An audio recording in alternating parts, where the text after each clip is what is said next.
Jimmy Butler, he's a very interesting player to me. He's like, oh shoot, I don't know where to go with the ball because I haven't been able to think. It was a great series. Game 4 was one of the best games I've ever watched in my entire life. Now LeBron's a 4-time champion, and Anthony Davis gets his first. It's unacceptable. So happy when the Astros lost because it would definitely be a 2020 thing. Yeah, I was impressed by their game. Braden Point, Andre Palat, Nikita Kucherov, that was the best line in the playoffs, no doubt. Stay undefeated when they face the mighty Cowboys with Garrett Gilbert. Hey everyone, I'm Jared Sandler, and you're listening to Outsiders Opinions.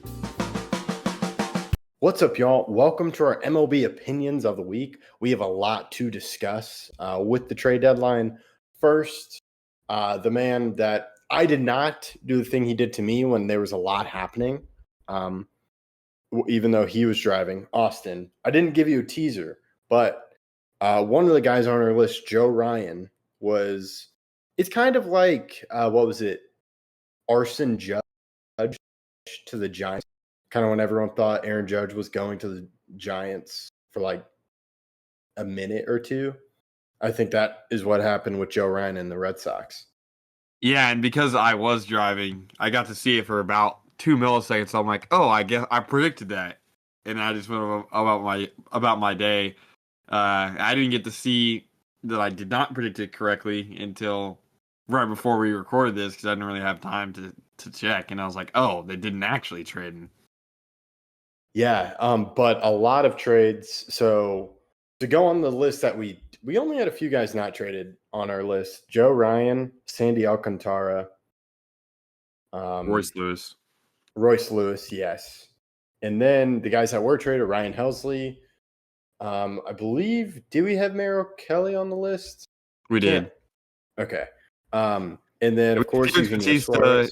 Yeah, it's Joe Ryan, Sandy Alcantara, Felix Bautista, Royce Lewis are the guys who stayed.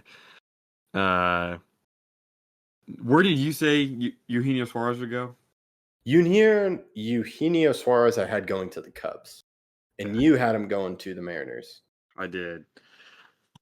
Yeah, I got players that left. I only got 2 correct, which was David Bednar to the Yankees and Eugenio Suarez to the Mariners.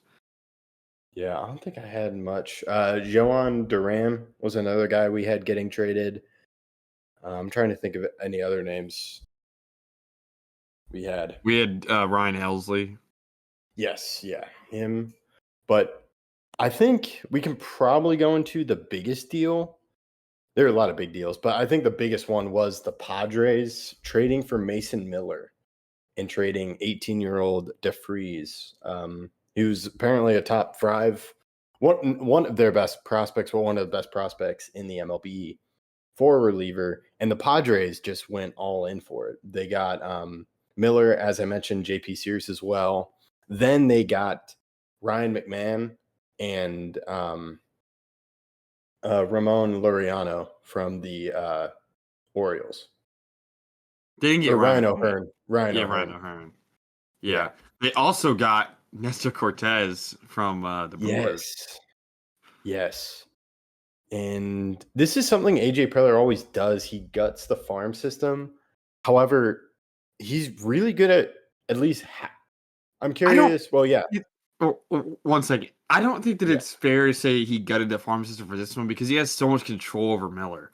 Miller's not a free agent until 2030. He has 5 years of control with Mason Miller, which is kind of like a prospect, sort of. And Mason Miller's, he's been a starting pitcher before. I don't know if they're going to try to move him to starting pitcher or if they're just going to keep him as a reliever.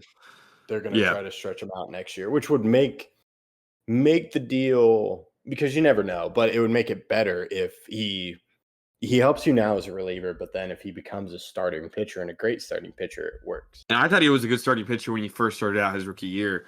So if they do try to do that, I don't think this deal is as bad as everybody gives it credit for. And I also like JP Sears as a pitcher. I think he's good. Nestor's only pitched in 2 games this year because of an injury. And once he gets healthy, we'll see if he still has it. O'Hearn's been good this year. Obviously, he was a all-star. But the Padres gave up a lot. But I think people overrate how much they gave up because of how young some of the guys they got back. Like I said with Mason Miller. I mean, they're gonna have him until 2030. So it's hard for me to say that necessarily they gave up a prospect because Mason Miller really is a prospect still, even though he's been in the league for a little bit. Yeah, and the thing is, he trades a lot of his top prospects, and you're like, oh, this farm system's not going to be good anymore. But then he's able to go do trades like this again. Like you can look at the Rangers had this problem this year where it was they really don't have a great farm system, so it was difficult to trade a lot of guys. And that's because of the trades they had a few years ago with Luis Angel Acuna being traded for to the Mets for Max Scherzer, and then other smaller trades. But that's something. It's as much as like people make the memes of oh he's just trading prospects. He does a lot of getting good prospects to fill that system again. Yeah. He's very good at. I mean, the farm system for the Padres has been good basically every year since we've been following the team. That's definitely a strength. And I'm extremely interested with. I mean, the Padres, Yankees, and Mets were really the three big teams that made a lot of moves. Yeah. The Mets traded for a ton of relievers, and so did the Yankees, which I find really funny.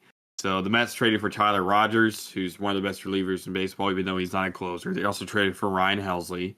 Those are some big moves. Now, the problem with some of those moves are rentals, right? What I do like about the Yankees is that there was only really one rental guy that they traded for during this deadline. Because rentals, I do think, because of the Judge injury, we don't really know how this is going to go. I think people also forget when we, like, the Yankees traded for Jake Bird. Well, Jake Bird has a 4.73 ERA, so you think he's bad. He pitches in Colorado, which definitely inflates that. His FIP, his fielding independent pitching, is 3.45. So it's significantly better than his actual ERA. And you add David Bednar, Camilo Doval. It's an extremely good bullpen. They also traded for Jose Caballero, who is a second baseman / shortstop that's extremely fast. He's, I think, either second in the AL in stolen bases or is tied for first, one of the two. But it was funny because we were playing them and they took him out of the game as we traded for him, which I found funny. But I think the Yankees made some good moves. I would love to get another starting pitcher because I think our starting pitching depth is not great. But we get Luis Gil back soon, and then I like getting Johan Duran for the Phillies. I think that because he also has 2+ years of control, makes it a significantly better deal than it would have been if it was just a rental. And then obviously the Rangers getting Merrill Kelly, that's pretty huge. Yeah, I was really surprised by that because, and it came down to the wire, which is another thing with the Rangers. They didn't want to go over that the tax line again. They've been doing it the past few years, but apparently with the third year in a row, it gets even more hefty, the penalties. So that's why there weren't a lot of moves. But I almost thought they weren't going to do anything after they traded for a reliever who seems pretty good from Detroit. But getting Merrill Kelly, I think, Didn't they is also huge. they traded for Danny Colomb as well? Yeah, that's the guy. Yeah, he's a reliever. He's from Minnesota though. I thought he was from Detroit. No, he's from Minnesota. For sure? Yep. Kenny. I thought. Yeah, you're right. Huh. I thought it was the Detroit pitcher. Oh yeah, and they got in Phil Maton from the Cardinals. But the Merrill Kelly thing I think is huge. And then a lot of people, we were in the same group chat, was do they get they needed a bat, but I do think it came close down to the wire where the ownership said you can go over the CBT line again. That's what led to Merrill Kelly being with the Rangers. But I kind of like that. If I like the addition of Merrill Kelly because Rocker pitched last night. The Rangers lost to the Mariners, which is a huge series. But the idea of Kelly fitting in this rotation so you can give rest to Evaldi, DeGrom, and other pitchers because you want to keep DeGrom healthy. for the postseason. Same thing with Evaldi. But he also helps you win now. And then if you get to that, if you get to the postseason, that's an incredible big three. And it's not like the 4 and 5 pitchers are bad for the Rangers. It's just it's Well, even better with those three. I have my doubts about Rocker, but I'm assuming you don't consider him that 4 or 5. No, I would really love to see Rocker in the bullpen as a reliever. Rocker has almost a 6 ERA this year. I really do think he's been struggling. And then whenever whenever the Rangers get Tyler Mahle back, I think that'll be huge. And they and he's could supposed to come back. stretch. What is it? September?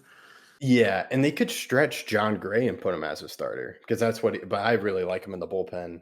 So I think and Rocker's a guy who's dealing with a lot coming back from injury, so he's high in innings. And I would love it if you just put him in the bullpen. And he's a guy that can throw hard. I like Leiter as a starter pitcher, but if you moved him to the bullpen, that'd be exciting as well. I really think Rocker goes to the bullpen. Corbin stays because he's been good. So it's just they need to get that offense going. Yeah, and come playoff time, if Tyler Mahle's back and you guys have Merrill Kelly, I mean, all 5 of the starters will have an ERA below 3.8, which is extremely impressive. Yeah, the Rangers currently lead the MLB in ERA. Yeah, but that includes bullpen as well. But the starting pitcher, I mean, will be extremely, extremely competitive. Yeah, and then the Mariners loaded up getting Eugenio Suarez, Josh Naylor as well. Same thing with the Astros reuniting with Correa and then getting Jesus Sanchez from the Marlins. It looks like a lot of teams in the AL are going for it, which is going to make it really exciting come playoff time. Yeah, it's because of the Isaac Paredes injury. That's why they're going after Correa, because Paredes has been very good this year. He made the All-Star game again, back-to-back years now, but they don't know when he's going to come back, and the prognosis is not necessarily great. I do think it's an underrated deal that the Dodgers got Alex Call. Alex Call's been good with the Nationals the past couple of years, and I do think that the Dodgers have really been slipping as of late. So them getting a solid contact bat that's also a solid defender, I do think is a good add. Yes, and to kind of look at, the Tigers, I'm interested in what they look like because they didn't go premier hunting, but they added starting pitchers, Chris Paddock, and then Charlie Morton, who's been struggling. But I'm really interested because you saw them, they traded away Jack Flaherty, but they added Jack Flaherty when he was struggling. And I think they might be able to get Morton back on track. So he's been better since he was at the very, very beginning. And he had a really good stretch for a little bit. And then his past month, he's struggled again. But I think that he'll be able to get back. I mean, he's only really had one of his last 5 starts be really bad. So he's kind of turning it around. I think that's also what they see. His FIP is lower than his ERA, so it shows that he's pitching better than it actually lets on. But I'm excited to see how, I mean, like you said, basically all the teams that are going to be in the playoffs or close to the playoffs made some moves. Who did the Royals trade for? They traded for someone. Royals. Not Randall Grichuk. Somebody else during the trade deadline. They traded for someone. They got a starter.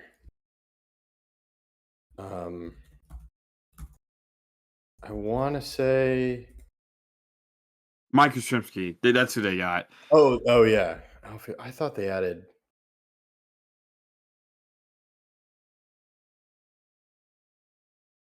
I know you're tired about Yastrzemski. They got Bailey Falter from the Pirates.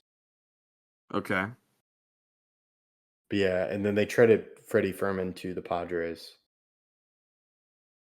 Yeah, Mike Yastrzemski's been extremely consistent. Every year of his career, Kevin, he's either had 2.0 to 2.7 WAR every year, and he's been in the league for 7 years now, and that includes this season. So it's extremely consistent, solid starter.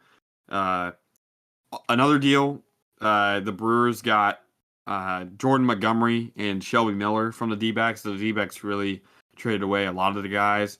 A good trade for the Rays I thought was really good. So every team is making a good Oh, move. Is yeah. Griffin Jacks. Griffin Jacks is a very good reliever for the Twins this year.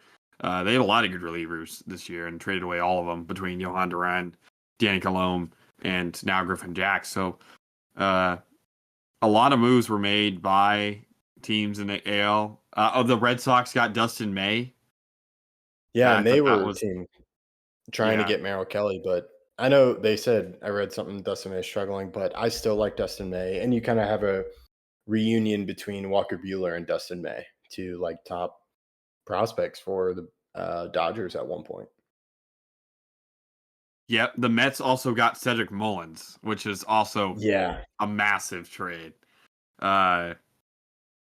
It's going to be crazy seeing him in a Mets uniform because I've always thought of him as obviously a Oriole because he's been there his entire career. But yeah, and they really haven't. The Mets really haven't had a center field. Like Jeff McNeil was playing there, and now they get to move him back to the diamond. So he's a true center fielder. So I'm interested. But yeah, it is going to be weird because I just view him as an Oriole. yep. Trying to see if I forgot. Oh, another good get from the Tigers, Kyle Finnegan. He's extremely underrated. Finnegan has been with the Nationals for a bit. He made an All-Star game last year. This year's a little bit, his ERA is a little bit higher than normal, but again, his FIP is 3.61, while his ERA is 4.38, which kind of shows that it's the Nationals defense and maybe some of the teams they're playing against are getting lucky. But he has been good, and I think that's what the Tigers were trying to do is buy into guys that they think are better than their ERA or better than maybe their value.